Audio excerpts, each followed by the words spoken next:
Здравствуйте, я Дмитрий Куликов. Мы начинаем наш новый проект, который называется «На самом деле».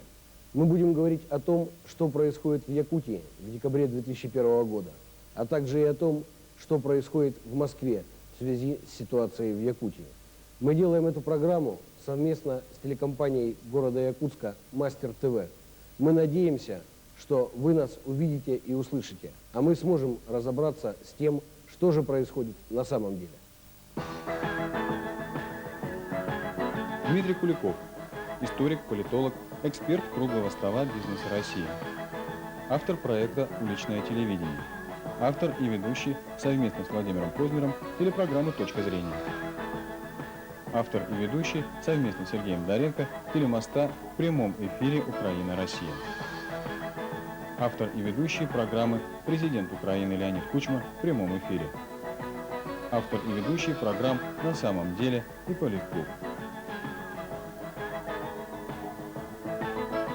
На самом деле, основным событием прошлой недели, конечно же, стали не предвыборные коллизии, как следовало ожидать, а ситуация вокруг акционерной компании «Алмазы России» САХА.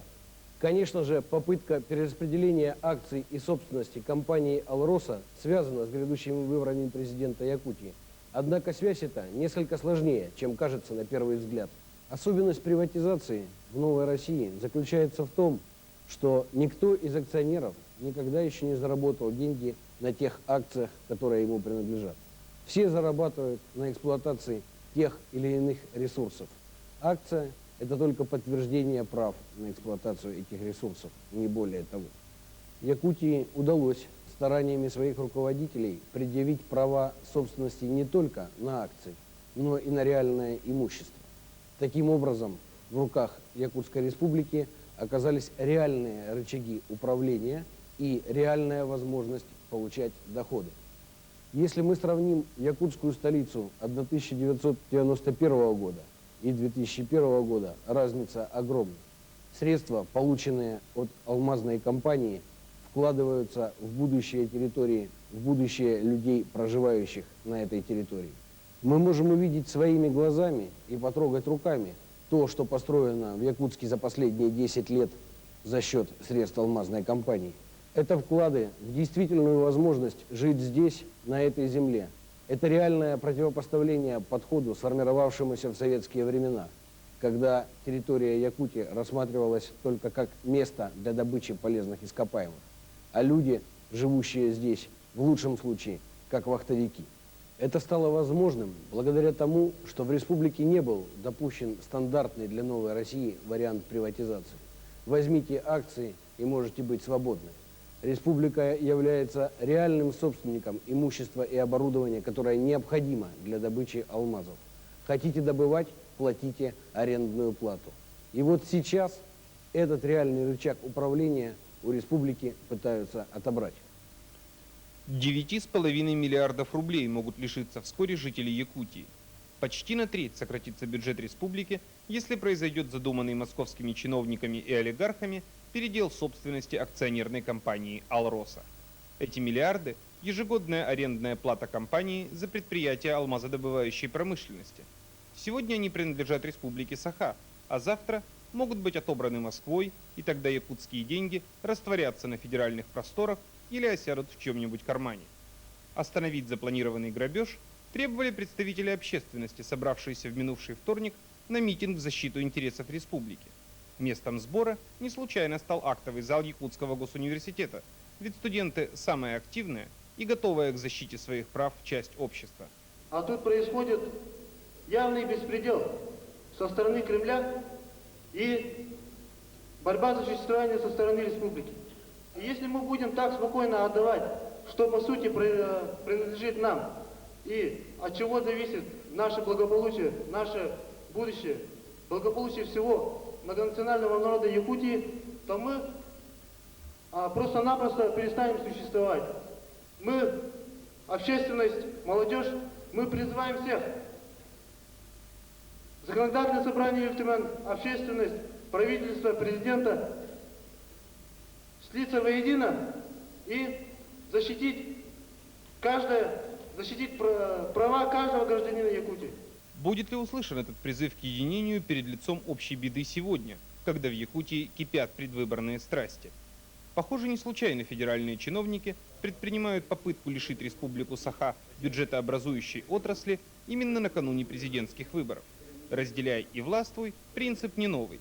Всех поссорить и под шумок отобрать чужую собственность – обычная затея для людей беспринципных. Об отсутствии элементарных представлений о порядочности у чиновно-олигархического лобби можно судить хотя бы потому, как непринужденно они пошли на откровенный подлог, не внеся протест якутской стороны в протокол заседания согласительной комиссии 25 октября. Вот это фальсификация, этот протокол. Наша позиция там была твердо изложена. Я ее вам сегодня изложил. Но почему-то эти люди испугались ее в этом протоколе зафиксировать.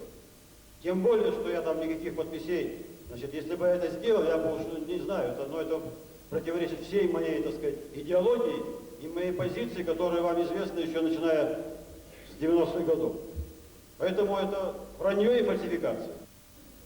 По мнению Василия Власова, планы у московских лжецов и фальсификаторов весьма обширные. Они хотят не только отобрать якутскую собственность и получать за нее от компании «Алроса» арендную плату, но и добиться перераспределения акций компании в свою пользу, завладеть контрольным пакетом. А если совсем повезет, поменять форму собственности, сделав компанию из закрытого открытым акционерным обществом. Добившись свободной продажи акций, они попытаются присвоить «Алроса» целиком. Только вот «Алроса», пожалуй, сможет за себя постоять. А кто защитит интересы жителей республики, кроме них самих? В средствах массовой информации активно муссируют: защитим Алросу. Да от кого вы собираетесь Алросу защищать? Алроса прекрасно работает. Она будет точно так же прекрасно работать, кто бы ей не владел. Она будет также исправно налоги к нам платить. Но если ее заберет господин Леваев, то республика лишится 9-10 миллиардов рублей в свой бюджет. Республика! Так вот, надо защищать не Алросу, а республику надо защищать. И вот в этом я вас прошу. В принятой на митинге резолюции сказано, что общественность республики настаивает на соблюдении ранее достигнутых договоренностей между федеральным и республиканским правительствами по собственности и распределению акций. А передел собственности чреват непредсказуемыми последствиями. Так почему же на самом деле попытка отобрать собственность у Якутии происходит именно сейчас? На мой взгляд, ответ прост. Именно сейчас происходят выборы президента Якутии. Именно в этот момент всегда и во всем мире власть предельно слаба. Именно в тот момент, когда все озабочены, кто же унаследует кресло в исполнительной власти, очень выгодно и удобно нанести удар в экономическом пространстве. Для этого необходимо просто сделать избрание Михаила Николаева на новый срок максимально проблематичным, а потом можно предложить ему систему торгов. Мы поможем тебе остаться в кресле президента. Ты должен отдать нам компанию. Я думаю, что цель этих людей именно в этом. Кто же стоит за этими планами передела собственности? Кто вынуждает президента Николаева вступить в торги за президентское кресло? Ответ достаточно легко найти. Можно посмотреть газеты, которые выходят в Москве, и почитать интернет. Например, «Независимая газета» от 27 ноября 2001 года дают одну из версий той команды, которая стоит за возможным переделом собственности в Якутии. Цитирую. Как стало известно из достоверных источников, в ближайшее время Павел Бородин, бывший управделами президента и госсекретарь Российско-Белорусского союза, готовится вернуться на родину в Якутии, чтобы возглавить алмазодобывающую компанию «Алроса».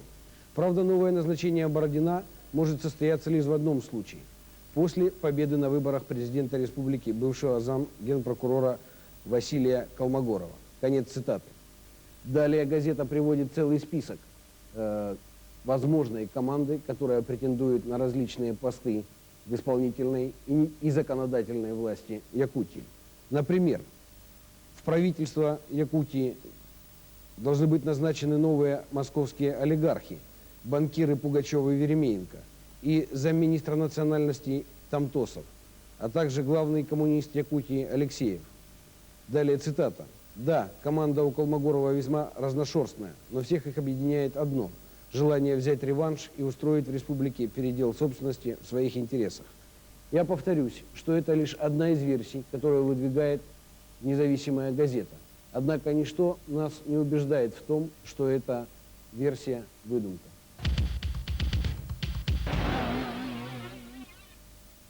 Якутской избирательной кампании удалось пока избежать названия «грязной», но зато она точно заслужила звание рекордной по количеству судебных разбирательств. Да, с законами, по поводу которых идут суды, действительно все оказалось очень запутанно и на первый взгляд как бы случайно. На самом деле это не так. Сначала избирком Якутии спокойно зарегистрировал всех кандидатов. Затем начались жалобы избирателей и протесты Верховного суда республики. Разбирательства по поводу законности регистрации Михаила Николаева и заодно соответствие Конституции Якутии основному закону России очень скоро привели к обращению в Конституционный суд. Пока Конституционный суд предлагал варианты решения вопроса, основательные и не быстрые, Центр избирком России стал возмущенно требовать, чтобы вмешалась Генеральная прокуратура. В то же время Верховный суд Якутии снял с предвыборного пробега Вячеслава Штырова за то, что поздно подал документы на регистрацию. Потом выяснилось, что это избирком неправильно подсчитал сроки подачи документов, и кандидат не виноват. Штыров обратился с протестом тоже в Генеральную прокуратуру. Генеральная прокуратура, один из руководителей которой, как известно, претендует на пост главы Якутии, на обращение реагировала по-разному. От дела Николаева она формально дистанцировалась и обязала разбираться прокурора республики, который через Верховный суд России нажал на Верховный суд Якутии. Республиканский суд провел заседание, на котором представителям Николаева удалось добиться отвода судьи. Они не без оснований полагали, что судья Антипина является лицом заинтересованным, так как ее родственники работают в прокуратуре Якутска и республиканской прокуратуре, а значит, подчиняются прокуратуре генеральной. А на следующем заседании уже с новой судьей вернулись к той же проблеме. Внести ясность по вопросу соответствия якутского закона Конституции России может только Конституционный суд. Запрос туда ушел, и Республиканский суд взял паузу. А вот в деле Штырова Генпрокуратура активно участвовала. Хотя она довольно долго думала над запросом кандидата, нельзя было не признать очевидного факта. Отмена регистрации Штырова – результат ошибки избирательной комиссии. И Генпрокуратура опротестовала решение Верховного суда Якутии. Верховный суд тем временем неожиданно вспомнил, что в один день со Штыровым подали документы еще 3 кандидата и спешно снял их всех тоже. А через день после этого суд на основании протеста Генпрокуратуры восстановил регистрацию главы компании «Алроса». Однако, по мнению некоторых аналитиков, федеральные структуры не оставят своим вниманием выборы в Якутии. На самом деле предвыборная ситуация в республике – это один из результатов юридической промашки Москвы. Закон о выборах, который дает возможность отсчитывать сроки пребывания у власти глав субъектов федерации по-разному, создает правовые коллизии в ходе избирательной кампании. Так считает депутат Государственной Думы Борис Надеждин, принимавший участие в разработке избирательного законодательства. Я думаю, что ситуация такая. Если бы федеральный законодатель принял разумное решение по этому вопросу, никакой шумихи бы не было, все было бы законно, все бы решали по закону. Сейчас ситуация совершенно такая странная. Как раз по якутским законам президент Николаев не может избираться на 3-й срок, а по законам федеральным может избираться на 3-й срок. В этом смысле любое решение судов по этим вопросам все равно будет политическим. Я прогнозирую совершенно сюрреалистический сценарий, когда якутский суд применит федеральный закон и даст возможность Николаеву баллотироваться, а если потом все-таки Кремль или другие федеральные игроки решат, что Николаев не должен баллотироваться, то тогда Верховный суд России применит как раз якутскую конституцию, и вопрос будет решен для Николаева отрицательно. В любом случае, суть дела состоит в том, что любое решение суда в ситуации, которую породил федеральный законодатель, будет носить не столько правовой характер, сколько, конечно, политический. На самом деле, это всего лишь означает, что избиратели Якутии стали заложниками правовых игр. Если бы поправка депутата Надеждина была принята, не было бы никаких разночтений. Все главы субъектов федерации точно бы знали, могут они избираться на 3-й срок или нет. А точнее, точно бы знали, что не могут, независимо от порядка их исчисления. Но поправка депутата Надеждина не была принята.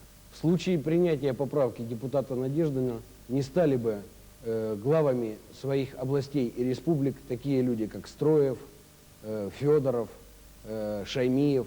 Правда, неизвестно, было бы лучше этим регионам от этого или хуже, но юридическая ясность была бы полная. Теперь же на противоречиях в законодательстве могут играть те силы, которые в этом заинтересованы. Те, кто пытается со стороны федеральных властей вмешиваться в политику регионов. Так, в частности, считает и бывший глава Центра избиркома Александр Иванченко, который побывал в Якутске совсем недавно и присутствовал на заседаниях Верховного суда Якутии.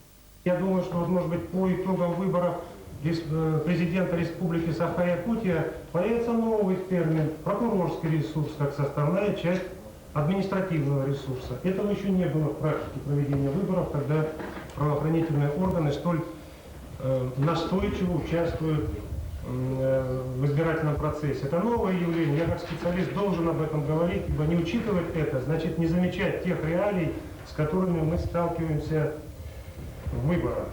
На самом деле правоохранительные органы участвуют в избирательном процессе не только через суды и их решения. Иногда им этого не хватает.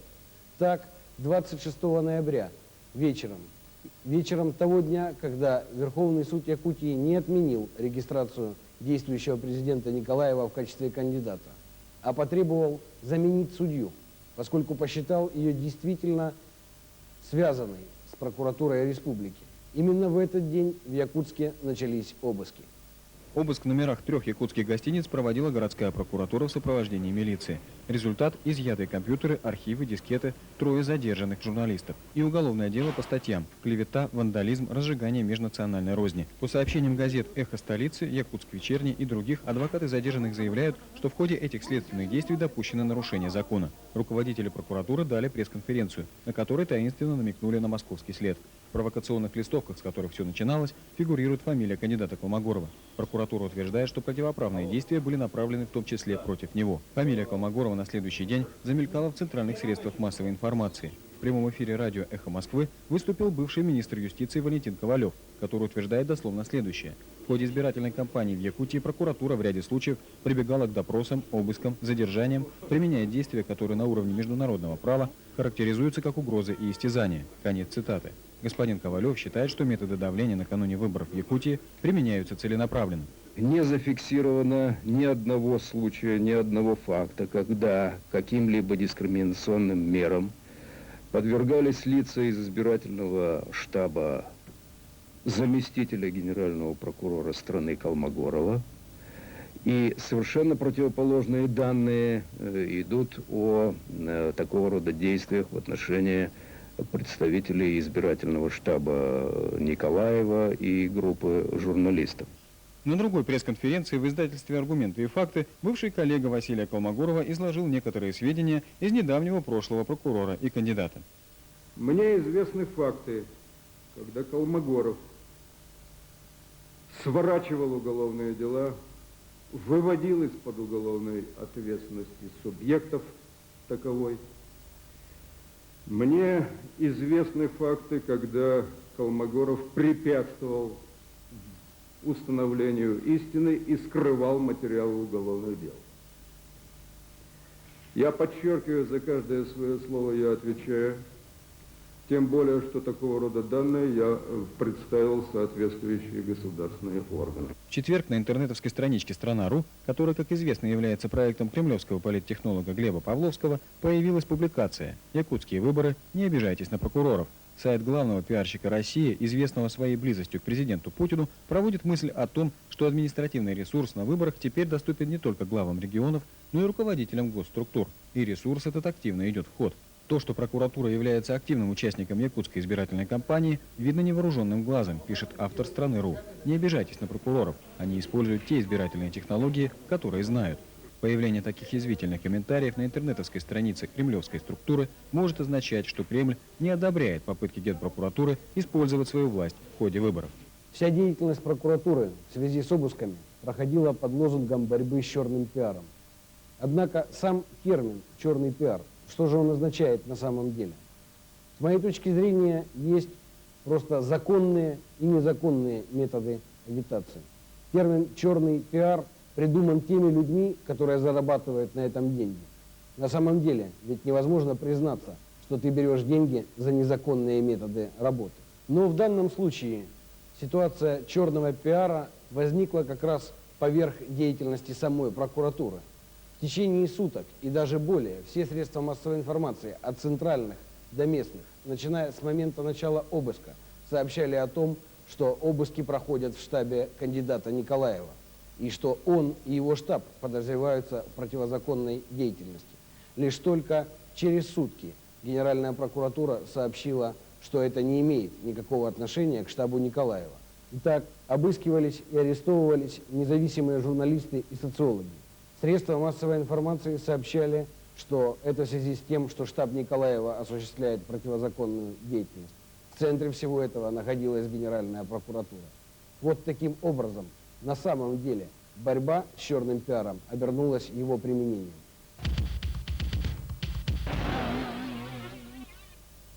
Чтобы лучше понимать, что же происходит на самом деле, обычно мы читаем газеты. Но невозможно читать все газеты одновременно. Поэтому лучше читать интернет. Не у всех есть интернет. Чем он характеризуется? Да в первую очередь тем, что он не подконтролен. Поэтому в рубрике «Свежая пресса» мы предлагаем вам интернет-обзор.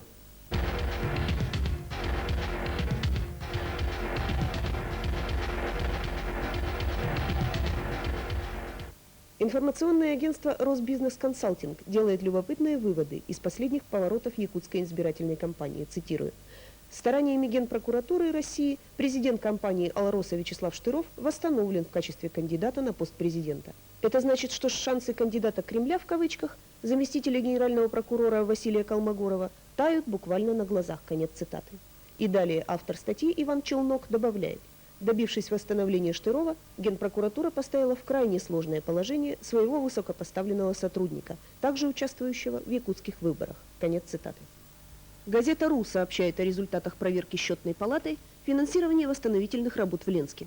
Не случайно результаты проверки счетной палатой обнародованы именно сейчас, то есть в самый разгар борьбы Кремля с якутским президентом Михаилом Николаевым. Простым совпадением это назвать сложно.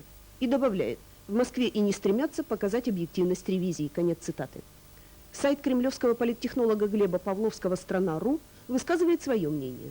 Союз Генпрокуратуры и Счетной палаты, ставший особенно заметным по последним громким делам в Москве, функционирует и на региональном уровне, в частности в Якутии. К сожалению, и здесь зачастую вполне очевидна слабая юридическая база их аргументов и слишком откровенная конъюнктурность. Конец цитаты. Регионы.ру обобщают вышеизложенное и делают такие выводы.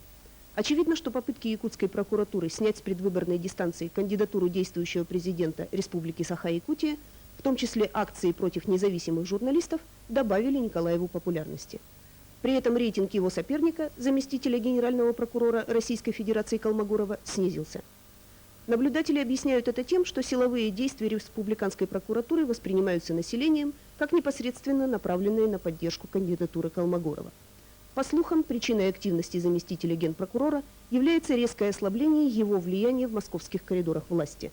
В случае поражения на выборах Василий Колмогоров, скорее всего, не сможет продолжать свою работу в прокуратуре России и фактически останется неудел. Конец цитаты.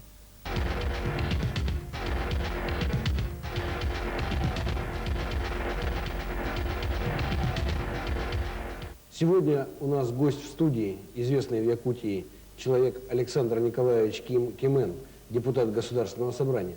Добрый вечер, Александр Николаевич. Добрый вечер. Ну, во-первых, позвольте поздравить вас с тем, что вы теперь не только известный юрист и популярный юрист, но и практически доктор юридических наук. Я поздравляю вас с защитой, и хотя вы теперь доктор де-факто, будем надеяться, что скоро вы станете и доктором де-юре. Спасибо. Вот только что мы посмотрели сюжет, обзор прессы, обзор интернета, в основном центральной прессы. Скажите, вот ваша точка зрения какова по поводу этого? Вы согласны с тем, что говорит центральная пресса? На самом деле моя позиция заключается в том, что сегодня не нужно наталкивать против Якутии Генпрокуратуру, например. Да? Я считаю, что основная задача Генпрокуратуры – это надзор, в том числе за исполнением федеральных законов и федеральной конституции. И в этом смысле то, что происходит сегодня в Республике Саха-Якутия, это нормальная избирательная кампания по выборам президента республики, и эта кампания должна проходить под строгим надзором Генпрокуратуры в части соблюдения всех норм федерального и регионального законодательства. Александр Николаевич, вот недавно, совсем недавно, на днях выступил опять председатель Центральной избирательной комиссии Александр Альбертович Вишняков. По его мнению, Верховный суд Якутии, дальше я постараюсь процитировать точно, затягивает процесс по делу Николаева и тем самым дискредитирует себя. Ну, достаточно, на мой взгляд, такое жесткое обвинение. Мне кажется, что если бы, допустим, оно прозвучало там где-нибудь в Англии, да, по отношению к английскому суду, то такого заявителя ничего бы хорошего не ожидал. По-моему, это просто неуважение к суду. Вот мне кажется, что если бы коллегиальный орган, такой, каким является ЦИК, собрался и своим решением утвердил бы тезис о том, что, на взгляд этого органа ЦИКа, суд где-то там не прав, ну, тогда бы ситуация была бы более правовой. А пока мы имеем мнение, частное мнение господина Вишнякова. Так ли это или нет? Ну, я думаю, что вообще очень интересна такая вот заинтересованность господина Вишнякова по отношению к выборам президента Республики Саха-Якутия. Ведь это не первый день мы слышим, значит, и видим уважаемого Александра Альбертовича на разного рода телеканалах. И я бы не хотел, чтобы глава Центризбиркома России, очень уважаемого органа, был какой-то вертящейся головой на телевизионном экране, потому что это очень ответственная должность, и мы не должны угрозам вызывать какие-то сомнения относительно объективности работы Центральной избирательной комиссии. Вы правильно подметили, что это коллегиальный орган, и без решения коллегиального органа председатель не имеет никакого морального или, значит, правового основания делать какие-либо заявления. А мы это дело видим зачастую. И я, как член парламента, выступал на заседании совместного заседания палат Государственного собрания ЛТУМН по этому поводу и призывал своих коллег, значит, принять политическое заявление. К сожалению, не хватило одного голоса, осуждающего вот такое вот поведение Вишнякова. Я думаю, что все эти факты записываются, и мы будем вправе подать на него исковое заявление, просто которое нарушает всякие права избирателей. И второе, я хочу отметить, что Центр избирком ни в коей мере не может оценивать судебные решения, даже в коллегиальном виде, потому что совершенно другие конкретные полномочия, функции.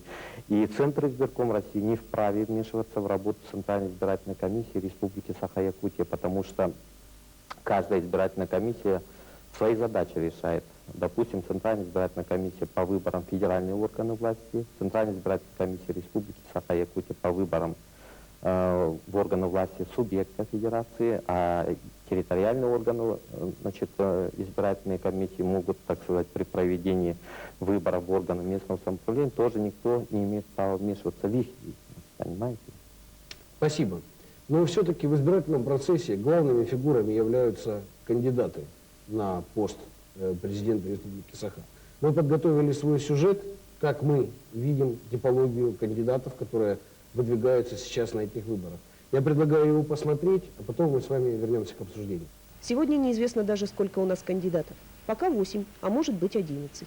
Вячеслав Штыров восстановлен в правах претендента на пост главы Якутии. Теперь Верховный суд России должен соблюсти логику до конца и возобновить регистрацию Афанасия Максимова, Семена Назарова и Михаила Санникова. Посмотрим внимательнее на тех, из кого нам предстоит выбирать. Первую группу претендентов можно назвать политиками местного значения. Бывший мэр Якутска Спартак Борисов и министр образования Евгения Михайлова проявили себя пока только в узких рамках своей конкретной работы. Вряд ли масштаб их деятельности достаточен для того, чтобы претендовать на пост главы республики. Следующую группу кандидатов можно охарактеризовать как политиков регионального значения. Это Федот Тумусов и Василий Филиппов. Тумусов из всех самый колоритный. По мнению выдающегося якутского писателя и публициста Суаруна Амалона, Федот Семенович считает необходимым для успешного претворения своей национальной идеи прежде всего возрождение коренной религии Саха. Тумусову, видимо, мечтается, как народ Саха под его руководством вернется к древним истокам, и сразу будет и достаток, и порядок. В отличие от своего коллеги по предвыборному цеху, Василий Филиппов не пугает своих избирателей и, что характерно, не призывает их к радикальным переменам. Похоже, Василий Васильевич просто хочет, чтобы его узнало побольше народу. В нескольких газетах опубликованы трогательные сведения о большой семье Филиппова, очень известной практически во всех улусах Якутии. Авторы публикаций подали эту информацию столь старательно, словно о Филиппове и сказать-то больше нечего. А сказать можно еще то, что ученый и депутат, несмотря на свою известность в Якутске, политическим тяжеловесом республиканского значения еще не стал. Следующую группу претендентов на пост президента Республики Саха составляют заместитель генерального прокурора России Василий Колмогоров и главный федеральный инспектор по Якутии, Магаданской и Амурской областям Руслан Шипков. Их объединяет то, что они федеральные чиновники. Для Колмогорова принадлежность к представителям федерального центра не плюс, а минус. Одного факта рождения в Якутии маловато, чтобы люди Колмогорову доверились и вручили бразды правления в республике.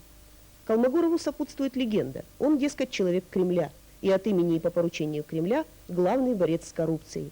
Вот только коррупция на всех уровнях продолжает процветать, а в Кремле не первый год заявляют, что поддерживать политиков на выборах не имеют права и не считают возможным. Что касается Руслана Шипкова, несколько странным кажется союз государственного чиновника с коммунистом Артуром Алексеевым, готовым занять кресло вице-президента. Все яркие краски коммунистической идеи, видимо, прилипнут к Шипкову и не дадут проявиться его действительно полезным качествам.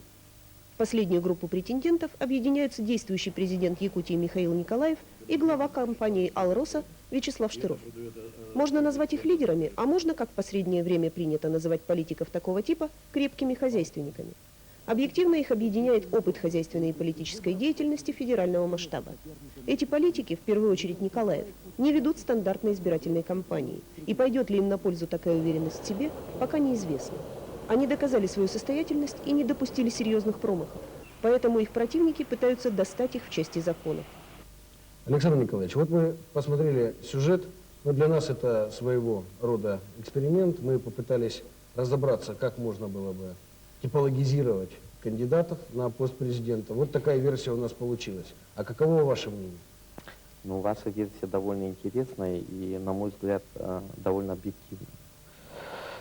Но я бы хотел вот в этой типологии, может быть, одну такую поправку сделать. То, что вы поставили Борисова, Михайлову, потом идет Тумусов, Филиппов. Можно их вровень поставить, а не так, что та снизу пара, первая пара.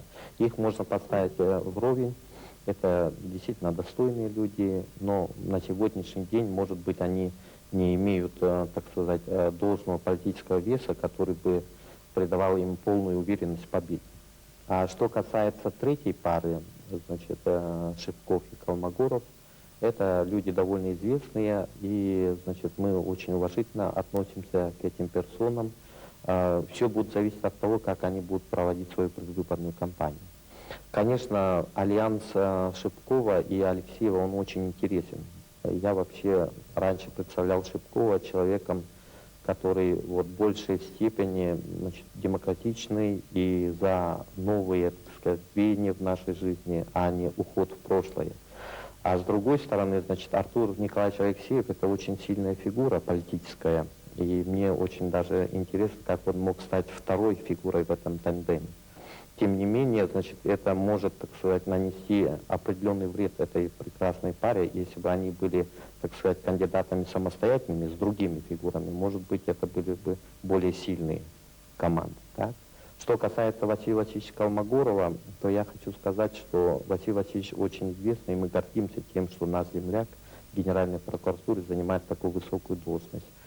Но для участия в выборной кампании по президентским выборам в Республике Саха-Якутия нужно было иметь какое-то политическое присутствие в предыдущий период. А приехать только на избирательную кампанию, я считаю, что это не совсем достаточно для того, чтобы люди более полно знали об этом кандидате. Ну и, конечно, всякие эти скандальные события связываются в какой-то мере с его фамилией, что, конечно, вредит ему. На самом деле, может быть, к этому он не совсем причастен, но средства массовой информации именно так преподносят.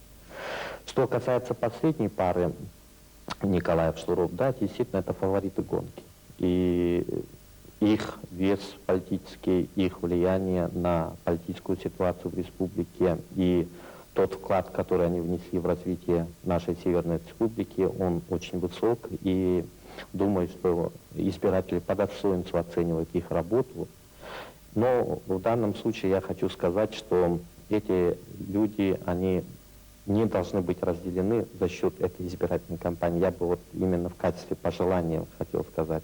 Если предвыборная кампания будет проходить очень объективно, то я думаю, что эти люди могут показать себя еще больше с положительной стороны для избирателей. На самом деле все должно определиться 23 декабря, когда наши избиратели придут в избирательные участки и опустят свои бюллетени. И это будет справедливый результат. Я только за то, чтобы все эти кандидаты сохранились в борьбе. Спасибо вам за такой развернутый и подробный комментарий. Конечно, тут есть те детали, которых мы не видели, и мы их учтем дальше в наших программах. Александр Николаевич, я знаю, что готовится в ближайшие дни форум Конгресса Якутии, в котором вы председательствуете. Скажите несколько слов о том, что готовится и какова будет тема форума, и какую позицию вы ожидаете займет форум. Ну, вообще мы в последнее время прослеживаем, что страсть накаляется вокруг всей этой предвыборной кампании, и общественные силы должны тоже как-то обсудить эту ситуацию и высказать свое объективное мнение. Я думаю, что здесь один из главных пунктов этого общественно-политического форума Конгресса Якутии является то, что вот на днях, совершенно недавно, прошел гражданский форум России, где президент Путин выступил с большим докладом. И вы знаете, что закрывал этот форум премьер-министр. То есть очень высокий уровень проведения данного форума, и главная цель – это установление диалога между обществом и властью. Конечно, различные средства массовой информации к этому отнеслись по-разному. Есть, значит, и за, и есть и против. Но это наша жизнь. Вот у нас в Якутии в 2000 году, в январе, была создана республиканская политическая общественная организация «Конгресс Якутии».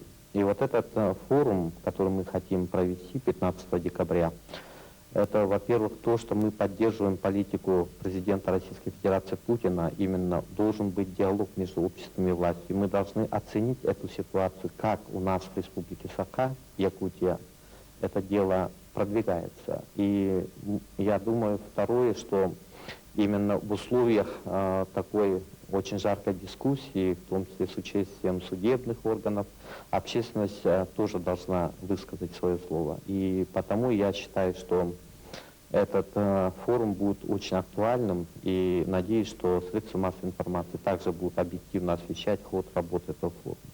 Итак, 15 декабря я вам обещаю со своей стороны, что наша программа примет участие в работе, и мы будем снимать и стараться объективно освещать то, что будет происходить на форуме Конгресса Якутии. Спасибо вам большое за визит в нашу студию. Я думаю, что мы еще продолжим наши беседы. На самом деле мы исчерпали все темы нашей первой передачи. Задумывая этот проект, я сомневался, нужна ли такая передача в Якутии. Я точно знаю, что она нужна в Москве. А вот что думают якутяне о необходимости этой передачи, вы сейчас увидите. Такая передача, она никому и нигде, по-моему, не мешала. Чтобы каждый человек знал, то есть был в курсе всех событий, так сказать.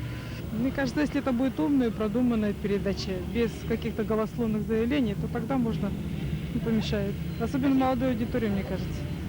В основном так по России программы, а у нас по Якутии здесь мало передач таких. Желательно, конечно, такие передачи, чтобы здесь были. Я считаю, что необходимо говорить серьезно, глубоко по поводу необходимости культуры.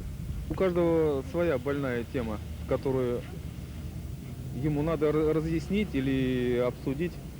Очень много сейчас кандидатов и очень много разных сил стоит между ними, а человеку непросвещенному или человеку, который не разбирается, трудно вообще сориентироваться в этой ситуации. На якутском языке, да, передачи более интересные, чем на русском. Почему на русском языке не могут так построить свою передачу? Я вот каждый раз задаюсь этому вопросу.